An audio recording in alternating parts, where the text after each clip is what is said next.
Okay, let's go ahead and get started. I want to welcome you to our spring retreat for our resource center. Once again, we'll apologize for doing this virtually, and hopefully next time in the fall we can be live. But this is our first formal meeting of the full resource center since we had our joint retreat with Doctor last December. So just wanted to give you some updates on the overall activities of the center for the first few months of 2022 and map out the agenda for today and tomorrow. But thanks everybody for coming. I guess the silver lining of, again, doing this virtual, we had about 80 some odd people registering, including a number of guests who are unaffiliated as of yet with the center. So that's probably a silver lining that we could capture them in a virtual event. I want to spend about 15 or 20 minutes just giving an update on the activities and progress of the center since we last convened in December. Let me start by, on behalf of our partners at Michigan, Pittsburgh, and Wyss, along with Doctor in the overall DocTrack program, which is our center, Doctor, and the NIDCR. I want to welcome you and thank you for coming today and tomorrow. Particularly want to welcome and thank our two keynote speakers tomorrow, Gene Dorff and Marty Dymek. I want to thank also the session speakers and moderators, Jeannie Ambrewster, Francine Berkeley, and Kay Fuller. And the moderators, I think the session we have tomorrow is really revolves around how do the ITP teams make a compelling pitch to commercial investors. And really all the legwork behind the scenes, the operations team at both Michigan and Pittsburgh. A big shout out to Patrick, Jamel, and Katie at Pittsburgh, and Kate, Aaron, and Matsumi, of course, at Michigan. They're really the brains and the wheels behind this really big operation. And really welcome all of you, whatever role you're playing as a panelist, as an advisor evaluating, member of the external advisory board, or just an attendee seeing what we're about, and also all of the ITP team. So thanks everybody for your participation in making the center run really well. Without going through every name, our external advisors have been integral. They oversee collectively our center and Doctor, our operating committee, which is the governing and decision-making body of our resource center, and of course, all of the NIDCR program directors, particular Lillian and Tanya, who are the machinery behind helping with this program. And of course, Rena, as the head, has been very supportive, and then all of the staff as well. So briefly, after my remarks, and I'll ask Lillian Shum from the NIH to also say a few remarks and make some introductions.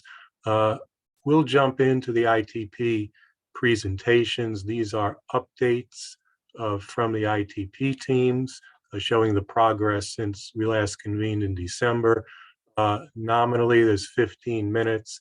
There'll be about 9 minutes of presentation, 5 Q&A, and 1 to transition, so we can keep on time. And at about 3:15, the open session, we'll finish, and we'll have a closed door session with the operating committee, the NIH, and the external advisors evaluating the progress of the teams. In parallel with the closed door session, we are launching listening sessions as part of an effort to come up with a sustainability plan, a long-term sustainability plan. And the first listening session is really the low-hanging fruit of convening with the ITP groups. which we know best and they know the Resource Center best. And those sessions will be moderated by Francine and Patrick Cantini. And we split that up into 2 sessions, with the academic ITP teams and the small business ITP teams. And this is really a listening session to try to get feedback on what you value most and what we could do better as a resource center. So the open session will finish about 3:15, the closed session probably around 5:30 Eastern time. Then tomorrow, Jean and Marty will give keynote talks painting the afternoon under the umbrella of fundraising and creating a pitch deck. And then we'll have a session with several keynote speakers on focusing on considerations in preclinical product development. Again, building a compelling pitch. This will be bracketed into 3 sessions. One more focused on regulatory issues, the second more focused on market issues, and the third more focused on user handling.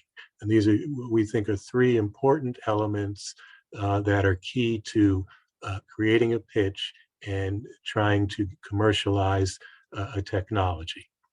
We'll have breakout sessions to debrief and talk more specifically about some of these strategies, and then we'll have a closed session, if necessary, to discuss the balance of the ITPs. So this is the flow for the next couple of days. Let me transition now and ask Lillian Shum, Director of Extramural Research at NIDCR and one of the key spearheads for this DocTrack program, ask her to say a few words and introduce some new key people that are on board at NIDCR. I'll stop sharing. Thanks, Dave. Hi, everyone. It's good to see everyone virtually. Hope to see everyone in person one of these days.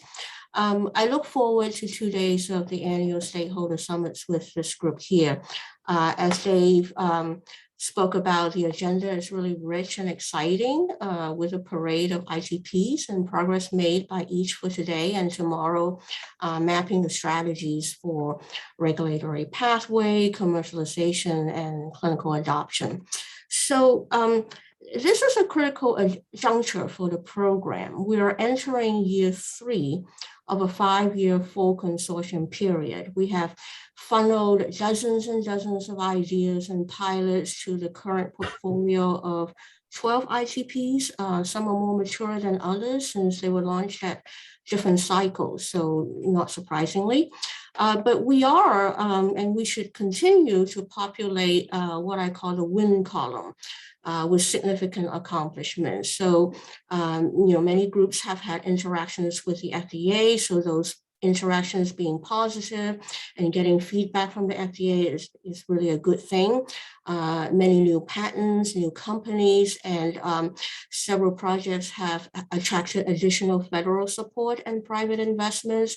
Those are great. And also being a nucleating entity on the outreach front. So you're providing resources for the community at large, nurturing new and junior investigators, and synergizing with other activities both locally and nationally. So I look forward to seeing these products and technologies clear the FDA for first-in-human use. I want to thank the leadership of the resource centers and the entire team to take on this really large and visible program. You all have been a great partner for NIDCR. And last and certainly not least, I want to thank Nadia Lemelsky, who is not here today.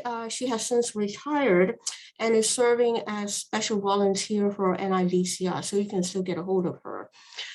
She has really left an indelible mark on this program as program official and project scientist. She was there leading the NIDCR portfolio analysis of our tissue regeneration investments some 8 years ago, conceptualized the program, developed the RFAs, and shepherded the establishment and the development of the consortium in the past 6 years. So this had been one of her signature projects. But I do have a new partner now, Dr. Tanya Hood-Boy, who is with us today, and I'd like to ask Tanya to introduce herself to everyone. And thanks, and look forward to the rest of today's summit and tomorrow's. Well, hi, Tanya? everyone. I'm Tanya Hood-Boy. I'm the new director for the Tissue Engineering and Regenerative Medicine program at NIDCR and project scientist for the DocTRC. So I came from NIGMS about 6 weeks ago. And at NIGMS, I managed all the developmental biology grants for about a decade, as well as a number of postdoctoral fellowships. And before my time at NIGMS, I managed a number of trans-NIH Common Fund programs for the NIH Office of the Director in a number of different areas, including regenerative medicine.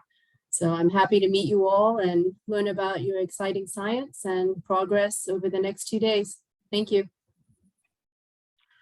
Hey, welcome, Tanya. Thank you, Lillian, and a big thank you to Nadia for all of her years of effort on the DocTrack program and the overall regenerative medicine program at NIDCR. So let me continue for a few more minutes with my comments.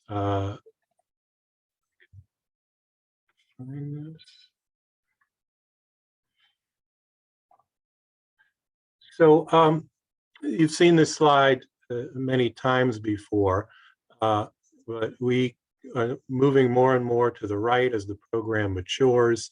We've advanced from our planning stage to the stage 2 development stage, and we're now at the beginning of year 3 on the consortium stage, in which us and CDoctor and NIH really operate as partners to advance the ITP teams through the translational funnel into first-in-human studies.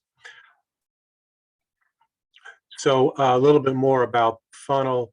In stage 2, we gave high-level assessments to projects. We've probably had close to 100 projects submit pre-proposals to the program. We gave a high-level assessment based on clinical need and commercial viability.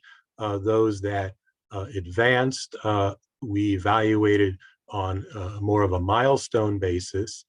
And as they advanced through stage 2 and into stage 3, then this integrated machinery that was developed, in which we not only worked on scientific preclinical milestones and most appropriate preclinical studies that the FDA would want to see, but integrated that with overall marketing and commercialization strategy development, manufacturing, clinical trial preparation, and projects could exit either to the right in this funnel, in which they would exit to a first-in-human study and ultimate clinical adoption, or they could exit vertically and be picked up at any point in the funnel by a corporate partner. And when I show you some of the accomplishments, there were ITP teams that have on this route. The end goal is not just clinical trial, but all the way to the right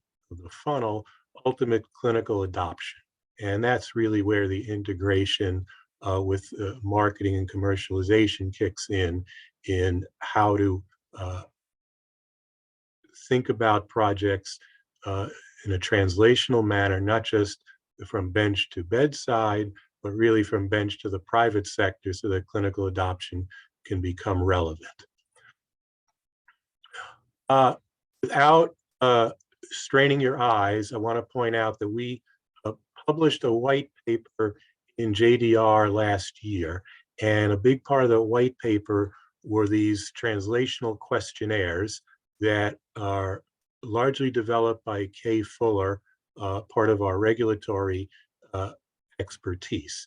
And there's separate questionnaires for medical device track and a drug track. And these are the questionnaires that I believe are in the appendix of this paper. And these are the questionnaires that we use, or the advisory teams use, when they sit down with the ITPs and try to create the translational roadmap that will get them through the FDA. As Lillian mentioned, we have taken a portfolio of academic projects and startup projects from startup companies, and almost all of them have their IP in place. All of them have worked with our market assessment cores. All of them have had some form of corporate engagement, and a little more than 3/4 have had some type of filing with the FDA. So I think these are really the distinguishing features between a typical academic project and the projects that come through the Resource Center. We're fairly agnostic in terms of tissues, as you'll see from the presentations today. We are mostly, but certainly not exclusively, in the device bucket. We are about 1/4 internal projects, 1/4 external academic projects, and 1/2 external small startup company projects. And we could do better. We're about 25–30% female led projects. A lot of information here, and this is just what has happened since we last convened in December. I'll mention a few of the things highlighted in red to show off some of the accomplishments. Greenmark, one of the ITPs that we funded, secured some follow-on investment and equity financing for some of their work. Osteo was awarded an SBIR grant. 2 of the academic ITP teams received a funding gift from one of our corporate partners. Technology, led by Steve Little and Charles Spear out of Pittsburgh, has formed Araxis Therapeutics, and that ITP project is now more led by the startup arm. We had a joint presentation at the ADR meeting last month with SeaDoctor. Thank you to Bridget Samuels from SeaDoctor for offering that presentation. Today is our summit highlighted in blue, and going forward this summer and this fall, we hope in the summer to have the next installment of our networking series. And mark your calendars for October 31st to November 2nd, our annual joint retreat with SeaDoctor. We hope that is live. We are planning, although it's not definitive, to have that in Ann Arbor. And we're also in conversations with AADR to piggyback that on an annual fall symposium that will focus on translating technology. So pencil in on your calendar those days for the annual retreat. So those are a few of the updates and things coming in the next couple of months. Elaborating a little bit more on impact, we've had a total of 8 follow-on grants from the collective group of ITPs, and that sum total of that is about $15 million in follow-on funding. And there's been almost 35 different collaborations, discussions with various corporate partners or potential corporate partners. So we are having an impact in helping ITP teams navigate the commercial and follow-on funding landscape. Also, as Lillian mentioned, a part of our mission is to do more than just nurture ITP teams, but cultivate a next generation through education and training. So all of our various workshops, practicums from the different retreats are all publicly accessible on our website. We're working with partner institutions leveraging opportunities such as with our biosciences program at Michigan. We're providing a commercialization training, not just for the ITP teams, but a broader umbrella of regenerative medicine education, CE courses, a lot of synergistic activities with the T32s that exist on the various campuses from us at Michigan and our partner institutions. And the translational development questionnaire that I showed a few slides ago is public domain and another big part of our educational enterprise. So the overall stage-gated process that we had written into our original proposals is coming to fruition, not just in how we practice it with the ITP teams, but also as an educational element for how to take academic technologies and facilitate translation. So all of this is to be broader, but also build the translational pipeline. We have a couple of new projects that you'll hear from today that we seeded after our meeting last fall, and we'll hear updates from them. And we hope to have other RFAs to continue the pipeline. We are doing a lot of strategic planning, helping ITP teams make connections, working on potential sponsorships. And each summit, we've had a different aspect of strategic planning, networking, commercialization angles.